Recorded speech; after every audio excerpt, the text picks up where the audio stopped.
പശ്ചിമേഷ്യയിൽ സംഘർഷം രൂക്ഷമായി തന്നെ തുടരുകയാണ്. ഗൾഫ് മേഖലകളിലുടനീളം ഇറാൻ ആക്രമണം നടത്തി. US ഇസ്രായേൽ കേന്ദ്രങ്ങൾക്ക് നേരെയായിരുന്നു ആക്രമണം. കറാച്ചിയിലെ US കോൺസുലേറ്റിലും ആക്രമണം ഉണ്ടായതിനു പിന്നാലെ കടുത്ത മുന്നറിയിപ്പുമായി ട്രംപ് രംഗത്തെത്തിയിട്ടുണ്ട്.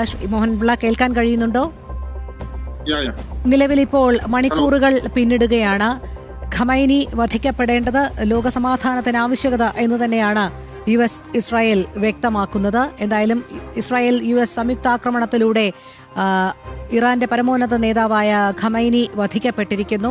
ഇനി തുടർന്നാരായിരിക്കുമെന്നുള്ള ചർച്ചകൾ ഒരു ഭാഗത്ത് നടക്കുന്നുണ്ട്. അതോടൊപ്പം തന്നെ ലോകത്തെ രാഷ്ട്രീയ ചലനം കൂടി നമുക്ക് മനസ്സിലാക്കേണ്ടിയിരിക്കുന്നു. കാരണം ഇറാൻ ഒറ്റപ്പെടുന്ന ഒരു സാഹചര്യം കൂടിയല്ലേ കാണാൻ കഴിയുന്നത്. ഗൾഫ് മേഖലകളെ കേന്ദ്രീകരിച്ച് USന്റെ സൈനിക താവളങ്ങളാണ് ആക്രമിക്കപ്പെട്ടതെങ്കിൽ പോലും യാതൊരു വിധത്തിലുള്ള അനുകൂല നിലപാടും ഒരു രാഷ്ട്രങ്ങളും ഇറാന് മേൽ ഏർപ്പെടാത്ത സാഹചര്യത്തിൽ, അല്ലെങ്കിൽ ഇറാന് നേർക്ക് വരാത്ത സാഹചര്യത്തിൽ ഇറാൻ പൂർണ്ണമായും ഒറ്റപ്പെടുന്നു. അതുകൊണ്ട് തന്നെ കടുത്ത പ്രതിരോധത്തിലും സമ്മർദ്ദത്തിലുമാണ് ഇസ്രായേൽ US ദൗത്യം.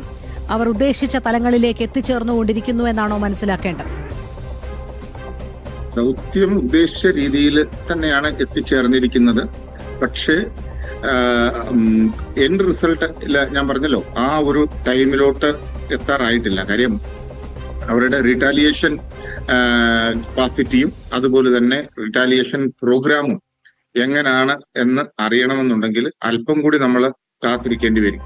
അതിനകത്ത് യാതൊരു സംശയവുമില്ല. കാര്യം ഇത് ഞാൻ പറഞ്ഞല്ലോ, അതിന്റെ പ്രധാനമായിട്ടുള്ള കാരണം എന്ന് പറയുന്നത് ഒരു റിലീജിയസ് പോളറൈസേഷൻ ഉണ്ട്. ബേസിക്കലി സയനിസ്റ്റ് വേഴ്സസ് ഇസ്ലാമിസ്റ്റ് എന്നുള്ള ഒരു ആംഗിളില് നമ്മൾ ഇതിനെ വായിച്ചെടുക്കേണ്ടത്. അതുകൊണ്ടാണ് ലോകത്തിന്റെ എല്ലാ മൂലകളിലും ചെറിയ തോതിലാണെങ്കിൽ പോലും ഈ ഓപ്പോസിഷൻ എന്നുള്ള രീതിയിൽ അല്പം പ്രതിരോധം US-നെതിരായിട്ട് അല്ലെങ്കിൽ ഇസ്രയേലിനെതിരായിട്ട് വരുന്നതിന്റെ ഒരു കാരണം അതാണ്.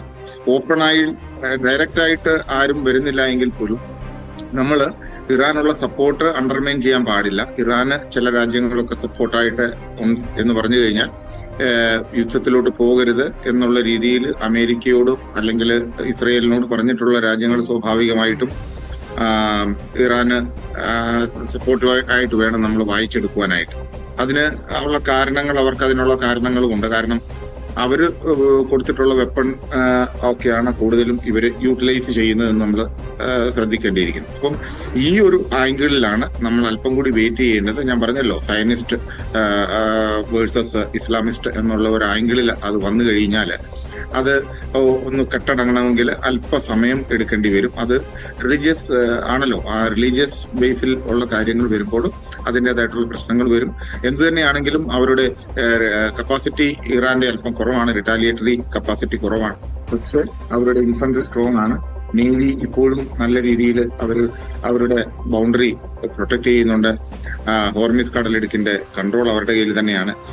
എനിക്ക് തോന്നുന്നത് അതിന്റെ ഒരു കൺട്രോൾ കൂടി എടുക്കാതെ ട്രംപ് പുറകോട്ട് പോകുമെന്ന് നമുക്ക് വിശ്വസിക്കാൻ വയ്യ. അതിനായിട്ട് നമ്മൾ കാണേണ്ടത് വീണ്ടും further important personalities, military leaders, അല്ലെങ്കിൽ ഖമേനിയുടെ അഡ്വൈസേഴ്സ്, അവരെയൊക്കെ അസാസിനേഷൻ അവരെയൊക്കെ നിഷ്കാസനം ചെയ്യുകയോ ഇല്ലായ്മ ചെയ്യുകയോ ചെയ്തതിന് ശേഷം നേവിക്കും ബിഫിറ്റിംഗ് റിപ്ലൈ കൊടുത്ത്, അല്ല എന്നുണ്ടെങ്കിൽ ഇറാന്റെ ലോഞ്ചിങ് പാഡുകളിൽ മാക്സിമം ഫയർ പവർ അസോൾട്ട് നടത്തി അത് അവരെ മാക്സിമം പ്രഷറൈസ് ചെയ്ത് ഡാമേജ് ചെയ്ത് കൊണ്ടുവന്നാൽ മാത്രമേ ഈ ഒരു മിഷൻ അച്ചീവായി എന്നുള്ള രീതിയിൽ ഈ സയനിസ്റ്റുകൾക്ക്, ഇസ്രയേൽ ആൻഡ് US-ന് തിരിച്ചു പോകാൻ പറ്റും എന്നുള്ള ഒരു കാഴ്ചപ്പാടാണ് എനിക്കുള്ളത്. അല്ല എങ്കിൽ ഇവരുടെ ആറ്റിറ്റ്യൂഡ് എന്താണെന്ന് അറിഞ്ഞതിന് ശേഷം, കാരണം ഇറാൻ ഫർദർ സ്റ്റെപ്പ് എന്താണ്, ഈ റീഗ്രൂപ്പിംഗ് ആരാണ് ഇനി കൺട്രോൾ ചെയ്യാൻ പോകുന്നത്, who is going to lead from front, ഇതൊക്കെ ഒരു പ്രധാനമായിട്ടുള്ള ചോദ്യചിഹ്നമായി അവശേഷിക്കുന്നു. അവരത് വെറുതെ ഇരിക്കും എന്ന് നമുക്ക് പ്രതീക്ഷിക്കാൻ വയ്യ.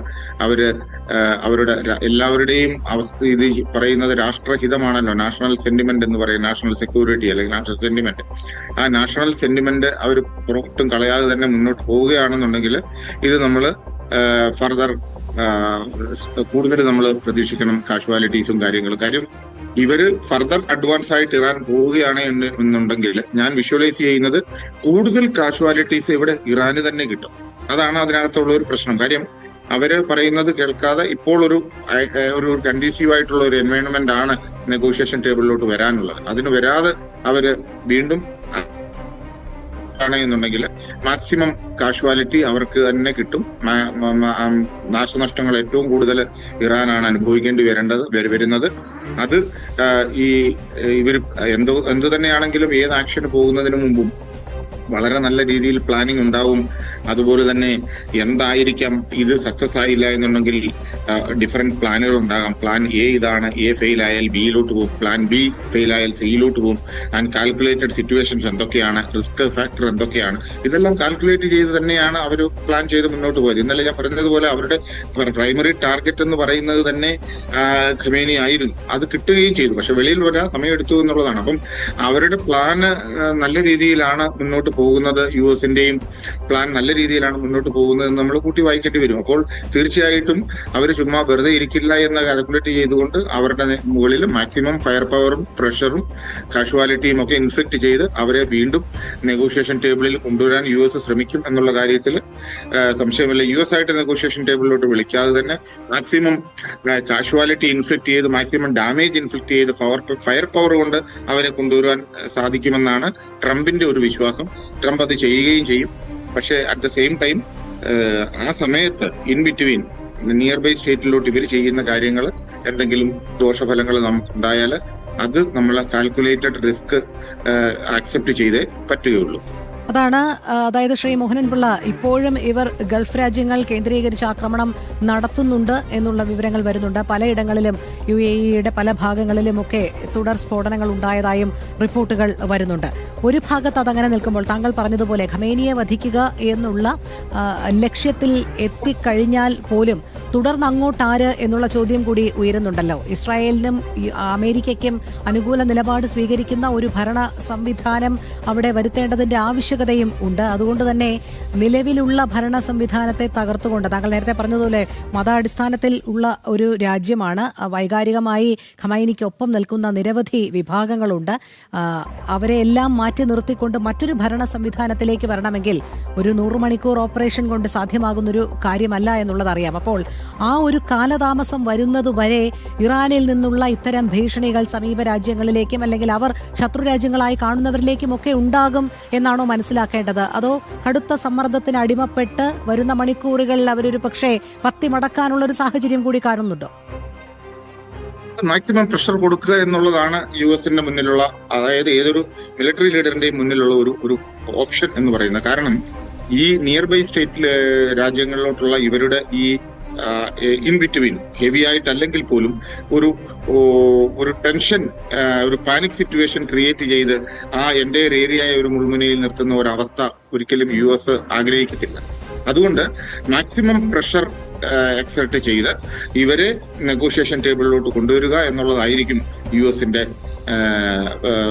ഉദ്ദേശം. അത് യുഎസ് ആ രീതിയിൽ പറഞ്ഞു, നിങ്ങൾ ഇനിയും യുദ്ധത്തിന് പോയി കഴിഞ്ഞു കഴിഞ്ഞാൽ ഇതുവരെ ചെയ്തതൊന്നും ആയിരിക്കില്ല, ഇനിയും റിയൽ ആയിട്ടുള്ള യുദ്ധം കാണാൻ പോകുന്നതേ ഉള്ളൂ എന്ന് പറഞ്ഞാൽ അവർക്ക് കിട്ടാൻ പോകുന്ന ഡാമേജ് അതിലധികമായിരിക്കും എന്നുള്ളത് അത് ഇറാനിയൻ ജനതയ്ക്കും അറിയാം, ഇറാനിലുള്ളവർക്കും അറിയാം. പക്ഷേ ഈ നാഷണൽ സെന്റിമെന്റ് വെച്ച് ഓപ്പൺ ആയിട്ട് മുന്നോട്ട് പോവുക എന്നുള്ളതാണ് കാര്യം. ഇതിനകത്ത് ഒരു കാര്യം കൂടി നമ്മൾ കൂട്ടി വായിക്കേണ്ടത്, ഈ പാശ്ചാത്യ രാജ്യങ്ങൾ, അതായത് അമേരിക്കയുടെ ഇൻഫ്ലുവൻസ് ഇല്ലാതെ നിലനിർത്തുന്ന ഒരേ ഒരു രാജ്യം എന്ന് പറയുന്നത് ഇറാൻ മാത്രമായിരുന്നു. അതുകൂടി തകർന്നടിയുന്നതോടുകൂടി യുഎസിന്റെ അപ്രമാദിത്വം ലോകത്ത് വരും എന്നുള്ള ഒരു കൺസെപ്റ്റ് വരുമ്പോൾ അത് വെസ്റ്റേൺ കൺട്രീസ് അല്ലെങ്കിൽ റഷ്യ ആണെങ്കിലും ചൈനയാണെങ്കിലും ഇൻഡയറക്റ്റ് ആയിട്ടാണെങ്കിൽ പോലും അത് അത്ര ഒരു പോസിറ്റീവായിട്ട് എടുക്കാൻ സാധ്യതയില്ലാത്ത ഒരു ആംഗിൾ നമ്മൾ കാണുന്നത്. കാര്യം ഇറാൻ മാത്രമാണ് യുഎസുമായിട്ട് ഡയറക്റ്റ് കൺഫ്രണ്ടേഷനിലും യുഎസിനെ ഇല്ലാതാക്കുക, 1 നമ്പർ ശത്രുവായി കണ്ടുകൊണ്ടിരുന്ന ഇറാനെ ഒഴിവാക്കുന്നതോടുകൂടി യുഎസിന് പെർമനന്റ് ആയിട്ടുള്ള തലവേദനകളെല്ലാം ഒഴിവായി എന്ന് നമ്മൾ കാണേണ്ടിയിരിക്കുന്നു. അപ്പോൾ എല്ലാ ഗൾഫ് കൺട്രീസിലുള്ള മിക്കവാറും എല്ലാ രാജ്യങ്ങളും one way or other way യുഎസിന്റെ ബേസുകൾ എസ്റ്റാബ്ലിഷ് ചെയ്യുകയും യുഎസ് സപ്പോർട്ടോടെ നിൽക്കുകയും അല്ലെങ്കിൽ അവർ തമ്മിലുള്ള ട്രേഡ് എഗ്രിമെന്റ് നല്ല രീതിയിൽ മുന്നോട്ട് കൊണ്ടുപോവുകയും ചെയ്യുമ്പോൾ ഇറാൻ മാത്രമാണ് നിന്നത്. അപ്പോൾ ഇപ്പോൾ ഇറാനും സപ്രസായി എന്നുള്ള രീതിയിൽ നമ്മൾ കൂട്ടി വായിക്കണം. അത് റഷ്യ ആണെങ്കിലും ചൈനയാണെങ്കിലും പോസിറ്റീവായിട്ട് എടുക്കില്ല. ആ ഒരു ആംഗിളോട് നമ്മൾ കണ്ടതുകൊണ്ട് ഒരുപക്ഷെ ഇത് സീസ് ഫയറിലോട്ട് വരണമെന്നുണ്ടെങ്കിൽ തീർച്ചയായിട്ടും ഇപ്പോൾ ആസ് ഓഫ് നൗ റഷ്യ അല്ലെങ്കിൽ ചൈന ഇന്റർഫിയർ ചെയ്തിട്ട് ഇറാനോട് ഡയറക്റ്റ് ആയിട്ട് പറഞ്ഞാൽ മതി, time being you take your time, breathe and rest, we will see to it and proceed for cease fire, temporary cease fire, അങ്ങനെയെങ്കിലും പറഞ്ഞ് മാറാമെന്ന ഒരു അവസരം ഇപ്പം നല്ലൊരു പോസിറ്റീവ് സൈൻ ആയിട്ട് ഇപ്പോൾ ഉണ്ട്. അത് അവർക്ക് ചെയ്യുകയും ചെയ്യാം. അത് പറയുമ്പോൾ ഒരിക്കലും അമേരിക്കയും ഇസ്രായേലും ഈ ഘട്ടത്തിൽ അംഗീകരിക്കാതിരിക്കില്ല. അവർ 100% അംഗീകരിക്കുകയും ചെയ്യും. അങ്ങനെ ഒരു സിറ്റുവേഷൻ ആണ് ഇപ്പോൾ ഉരുത്തിരിഞ്ഞു വന്നിരിക്കുന്നത്. Now ball is in the court of Iran, where they want cease fire or they want fire power. That they have to decide. അവർക്ക് ഫയർ പവർ വേണോ സീസ് ഫയർ വേണോ എന്ന് തീരുമാനിക്കേണ്ടത് ഇറാനാണ്. അതായത് ഇറാൻ ഇനിയും എന്ത് വേണമെന്ന് തീരുമാനിച്ച് അവരുടെ തന്നെ ഉദ്ദേശത്തിന്, അവരുടെ തന്നെ ഇഷ്ടത്തിന് വിടുക എന്നുള്ള ഒരു കാര്യം ഇപ്പൊ ഞാൻ വിഷ്വലൈസ് ചെയ്യുന്നു.